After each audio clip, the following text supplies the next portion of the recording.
하나님의 말씀 역대상 2장 1절부터 24절까지의 말씀입니다.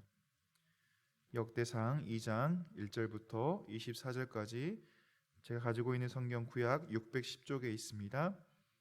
역대상 2장 1절부터 24절까지의 말씀을 드라마 바이블로 먼저 듣도록 하겠습니다. 제2장.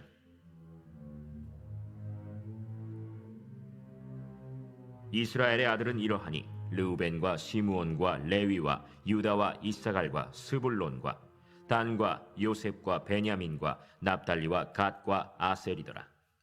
유다의 아들은 에르와 오난과 셀라니. 이 세 사람은 가나안 사람 수아의 딸이 유다에게 낳아준 자요, 유다의 맏아들 에르는 여호와 보시기에 악하였으므로 여호와께서 죽이셨고, 유다의 며느리 다말이 유다에게 베레스와 세라를 낳아주었으니 유다의 아들이 모두 5이더라. 베레스의 아들은 헤스론과 하물이요, 세라의 아들은 시므리와 에단과 헤만과 갈골과 다라니 모두 5사람이요. 갈미의 아들은 아가리니 그는 진멸시킬 물건을 범하여 이스라엘을 괴롭힌 자이며, 에단의 아들은 아사랴더라. 헤스론이 낳은 아들은 여라무엘과 람과 글루베라. 람은 암미나답을 낳고 암미나답은 나손을 낳았으니 나손은 유다 자손의 방백이며, 나손은 살만을 낳고 살만은 보아스를 낳고 보아스는 오벳을 낳고 오벳은 이세를 낳고, 이세는 맏아들 엘리압과 둘째로 아비나답과 셋째로 시므아와 넷째로 느다넬과 다섯째로 라떼와 여섯째로 오셈과 일곱째로 다윗을 낳았으며, 그들의 자매는 스루야와 아비가일이라. 스루야의 아들은 아비세와 요압과 아사헬 삼형제요, 아비가일은 아마사를 낳았으니 아마사의 아버지는 이스마엘 사람 예델이었더라. 헤스론의 아들 갈렙이 그의 아내 아수바와 여리오색에서 아들을 낳았으니 그가 낳은 아들들은 예셀과 소박과 아르돈이며, 아수바가 죽은 후에 갈렙이 또 에브라색에 장가들었더니 에브라시 그에게 훌을 낳아주었고, 훌은 우리를 낳고 우리는 부살레를 낳았더라.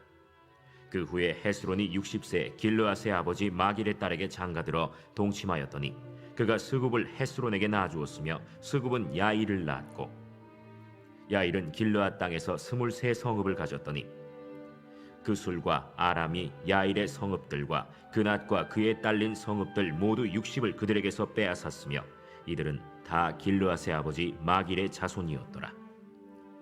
헤스론이 갈렙 에브라다에서 죽은 후에 그의 아내 아비아가 그로 말미암아 아스훌을 낳았으니 아스훌은 드고아의 아버지더라. 아멘. 저희가 역대상하를 읽어가면서 다가오는 질문이 하나 있습니다. 왜 사무엘상하 그리고 열왕기상하가 기록되어 있음에도 불구하고 역대상하가 또 기록이 되어 있을까에 대한 질문, 그리고 역대상의 시작이 왜 이렇게 긴 족보로 시작하게 되는가에 대한 질문을 할 수 있습니다. 그래서 담임 목사님께서도 설명해 주셨지만 이 신명기 사관 그리고 역대 사관에 대한 비교가 이 장을 읽어가면서 매우 중요한 부분이 되겠습니다. 신명기 사관은 모세가 기록한 신명기가 가진 사관, 즉 신학을 의미합니다. 모세는 죽기 전에 요단강 건너편에서 요단강을 건너갈 새로운 세대들을 위해서 시내산에서 받았던 율법들을 재정리하고, 또 가나안에 들어가서 이스라엘 백성들이 명심해야 할 내용들을 정리해서 기록했습니다. 이 책이 바로 저희가 알고 있는 이 신명기이죠. 모세는 자신이 가나안에 들어가지 못하기 때문에 죽기 전에 이스라엘 백성들이 가나안 땅에 들어가서 해야 될 일과 그리고 꼭 기억해야 할 일들을 이 책에 기록했습니다. 신명기 27장 28장을 보시면 이 책에 기록된 율법을 거역하는 자들에게 임할 저주와 또 이 책에 기록된 율법을 순종해서 받을 그 축복에 대해서 자세히 기록하고 있습니다. 이 약속은 후에 에발산과 그리심산에서 다시 선포되었고, 이스라엘 백성들은 이 언약을 준수할 것을 약속했습니다. 이러한 관점에서 지어진 이 신학 사관이 바로 신명기적 사관입니다. 그래서 왕과 또 왕이 행했던 여러 가지 일들을 하나님의 축복과 저주라는 관점에서 확인하고, 왕이 잘한 것들은 칭찬하고 잘못한 것들은 책망하면서 나와 있는 책이 신명기적 사관이라고 말할 수 있습니다. 이에 반해서 역대기 사관은 바벨론의 포로가 되어 있다가 하나님의 은혜로 70년 만에 다시 예루살렘에 돌아온 유대인들을 위해서 지어진 책입니다. 이스라엘 백성들이 돌아왔을 때 이들은 정치적으로 독립하지 못하고 여전히 바사, 즉 페르시아의 속국으로 있었습니다. 나라를 빼앗긴 이스라엘은 돌아오자마자 성전을 건축하려고 했습니다. 그러나 대적들로 인해서 오랫동안 성전 건축을 중단했다가 후에 선지자들의 도움으로 겨우 완성할 수 있었습니다. 역대기는 바로 이러한 사람들을 위해서 기록된 책입니다. 이러한 상황 속에서 역대기의 저자는 포로 전과는 다른 입장에서 민족의 비전을 제시할 수밖에 없었습니다. 이스라엘 백성들은 민족적인 정체성을 회복해야 했고 또 나라를 빼앗긴 지금도 자신들이 하나님의 백성이 될 수 있는지 궁금해했으며 만일 자신들이 하나님의 백성이라면 어떤 근거로 가능한지에 대해서 알 필요가 있었습니다. 또한 이스라엘 백성들은 나라를 잃은 상태에서 하나님 나라의 백성으로 살아가기 위해서 믿고 의지할 수 있는 구심체가 필요했던 것이죠. 이런 이유로 신명기 사관과 다른 형태의 이 역대기 사관이 나타났고 또 우리에게 전해지고 있는 것입니다. 이 역대기 사관의 특징을 6가지로 이야기하면 이렇습니다. 첫 번째는 족보를 통해 선민으로서의 민족의 뿌리를 제시합니다. 계속 이어지는 족보의 이야기들이 바로 이런 이유로 나와 있는 것이죠. 또 신약의 기초가 다윗 언약을 기초하고 있습니다. 사무엘하 7장에 나와 있는 이 다윗 언약, 그래서 다윗 중심의 다윗을 향한 그런 신학이 진행되고 있다라고 말할 수 있겠습니다. 세 번째는 성전 중심 공동체 신학입니다. 이 성전을 중심으로 이스라엘이 다시 재건되어지고 다윗 왕가의 그 영광과 다윗 왕이 누렸던 그 평화를 다시 한번 재건하자라는 의미가 되겠습니다. 네 번째는 회개와 용서의 신학입니다. 다윗에 대해서 신명기 사관에서는 그러니까 사무엘하 이쪽에서 보시면 다윗의 실수나 잘못에 대해서 신랄하게 보이고 지적하고 있는 장면이 나오는 반면에 역대상하에서는 다윗의 실수를 다 누락시키고 있습니다.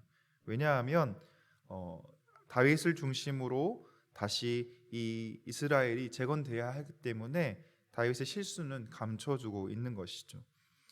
다섯 번째는 선택과 선민 사상입니다.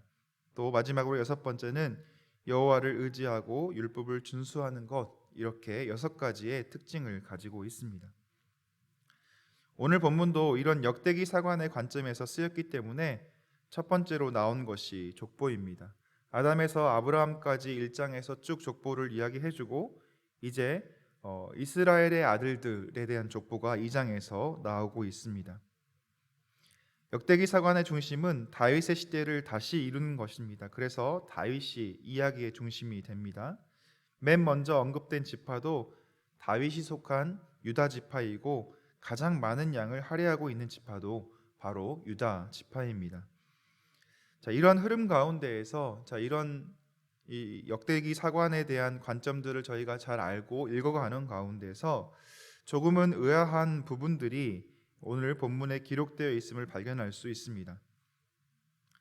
앞서 말씀드린 대로 사무엘 11기에 나온 다윗의 실수들을 역대기에서는 다 감추어 버리고 있는데, 그런데 지금 유다의 아들들을 이야기하면서 엘과 오난과 셀라를 언급하고 있는 부분이 나옵니다. 사실 유다에게는 아픈 사연입니다. 창세기 38장에 기록된 대로 엘은, 유다의 장자였던 엘은 여호와 보시기에 악하였으므로 여호와께서 죽이셨다라고 말해주고 있습니다. 또 엘이 죽은 다음에 오난이 그 수혼법에 의해서 자신의 형의 형수인 이 다말과 또 결합하여 자손을 낳을 그런 의무가 있었음에도 불구하고 하나님 앞에서 악한 행위를 함으로 또 죽게 되는 그런 비극적인 모습이 있게 된 것이죠. 또 장남 엘의 아내인 다말과 유다가 시아버지와 며느리가 비정상적인 관계를 통하여 베레스와 세라를 낳은 사실도 오늘 족보에서는 숨김없이 드러내고 있습니다. 뒤 이어지는 이야기에서 베레스와 세라의 자손들이 나옵니다. 5절부터 8절의 말씀인데요. 5절에서는 베레스의 아들들을, 6절부터 8절에서는 베레스와 세라의 자손들에 대해서 이야기하고 있습니다. 세라의 자손 중에 여기서 눈에 띄는 사람의 이름이 등장하는데 바로 갈미입니다. 우리 7절 말씀을 같이 한번 읽어보도록 하겠습니다. 7절입니다. 시작. 갈미의 아들은 아갈이니 그는 진멸시킬 물건을 범하여 이스라엘을 괴롭힌 자이며. 여호수아 7장 1절에 의하면 유다 지파 세라의 증손 삽디의 손자 갈미의 아들 아간이 나옵니다. 여호수아 7장 1절을 읽어드리면 이스라엘 자손들이 온전히 바친 물건으로 말미암아 범죄하였으니 이는 유다 지파 세라의 증손 삽디의 손자 갈미의 아들 아간이 온전히 바친 물건을 가졌습니다. 여호와께서 이스라엘 자손들에게 진노하시느니라 라고 나와 있습니다. 여기서 말하는 아갈은 바로 여호수아에 나오는 아간을 이야기합니다. 아간은 진멸시킬 물건을 범하여서 하나님께 다 바쳐야 될 물건들을 자기가 개인적으로 취하고 감춤으로 이스라엘을 괴롭게 한 자라고 이야기하고 있는 것입니다. 역대기사가는 계속해서 지금 다윗의 족보까지 나아가는 데 있어서 어쩌면 불편한 이야기들을 꺼내서 이야기하고 있습니다. 유다와 다말의 관계, 또 아간의 불미스러운 일을 숨기지 않고 우리에게 알려주고 있는 이유는 무엇일까요? 앞서 말씀드린 대로 다윗을 미화하면서 모든 초점을 다윗 시대의 재건을 외침에도 불구하고 굳이 이런 이야기들을 써놓은 이유 말입니다. 역대기사가는 사실 이 역대기를 쓰는 목적은 분명했습니다. 다윗 왕조의 재건, 새 다윗 왕의 출현. 그러나 이와 동시에 하나님께서 어떤 분이신지를 알았기 때문에 이런 어두운 역사, 흑역사를 기록할 수 있었던 것입니다. 어떤 이야기일까요? 이런 유다의 실수, 또 아간의 실수처럼 인간의 약점과 죄가 있음에도 불구하고 이런 가문에서도 다윗과 같은 경건한 사람이 나오게 된 것은 하나님의 용서가 또 하나님의 은혜가 있었기 때문에 가능한 것이었다는 것을 우리에게 말해주고 있는 것입니다. 이렇게 100주년 기념 주석은 해석하고 있는데 전적으로 이 관점에 동의합니다. 다시 말하면 결국 역사는 인간의 역사가 아닌 하나님의 역사입니다. 하나님께서 역사의 주관자로 계시고 이 땅을 살아가는 모든 인간은 하나님의 손 아래에 있는 것입니다. 이 안에서 아무리 위대한 사람이라도 하나님에 미치지 못하며 아무리 비천한 자라도 하나님께서 세우시면 높이실 수 있다는 사실을 우리 가운데 말씀해주고 있는 것입니다. 사랑하는 성도 여러분, 오늘 우리는 유다 자손의 족보를 통해 다윗을 향해 가지 않고 하나님을 향해 나아갑니다. 온 인류의 역사의 주관자이신 하나님께서 지금 나의 삶의 주관자라는 사실을 기억하시기 바랍니다. 그리고 하나님의 손에 있으면 비록 비천해 보이고 비참해 보이는 현재라고 할지라도 하나님께서 들어쓰실 수 있다는 믿음을 우리는 가질 수 있어야 합니다. 또 이와 반대로 하나님께서 주인공이시기에 내가 아무리 잘난 체 해도 하나님의 손에 미치지 못하며 하나님께서 낮추시는 하나님을 경험하게 될 것을 늘 기억하며 살 수 있어야 하겠습니다. 오늘 하루 하나님 바라보시고 하나님 손에 이끌려 역사의 한 페이지를 걸어가시는 저와 여러분 되길 간절히 소망합니다. 기도하겠습니다. 역사의 주관자 되시는 하나님, 하나님의 이름을 찬양합니다. 우리가 가지고 있는 연약함과 죄가 있음에도 불구하고 하나님의 손에 붙들리면 우리가 하나님께서 높이시고 또 하나님의 일을 감당하게 하심을 믿음으로 고백하며 나아갑니다. 또 반대로 우리가 잘난 체하고 우리가 높아지면 하나님의 손이 우리를 겸손하게 낮추시며 또 하나님께서 그 가운데 깨닫게 하시는 은혜가 있음을 이 시간 고백하며 나아갑니다.